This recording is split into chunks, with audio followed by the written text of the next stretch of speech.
L'un des premiers dilemmes que l'on rencontre lorsqu'on se lance dans la couture, c'est le choix de la machine. Le plus important consiste à déterminer quelles fonctions vous seront nécessaires. Il n'est pas utile de partir sur un modèle trop sophistiqué si vous n'êtes pas certaine que la couture vous plaira. Mais gardez également à l'esprit qu'une machine bon marché ne sera pas toujours une bonne affaire.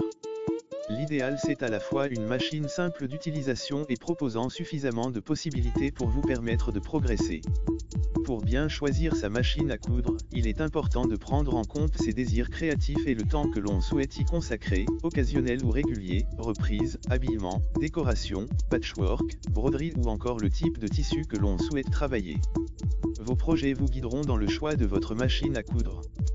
Quel que soit le budget que l'on souhaite investir ou l'usage que l'on attend de sa machine à coudre, elle doit proposer les points de couture de base, points droits, points zigzag et boutonnières, de préférence automatique en un temps, à défaut en 4 temps. Attention, la mention « boutonnière en 4 temps » signifie que vous devez changer 4 fois vos paramètres de couture afin de coudre les 4 côtés de la boutonnière. Sur une chemise, cela peut être fastidieux. Le point pour couture stretch, ou élastique, s'avère utile pour travailler les tissus extensibles comme le jersey par exemple. Enfin, le point de surjet, aussi appelé point overlock, permet de réaliser des ourlets de bonne facture, même si un point zigzag serré près du bord peut aussi faire l'affaire.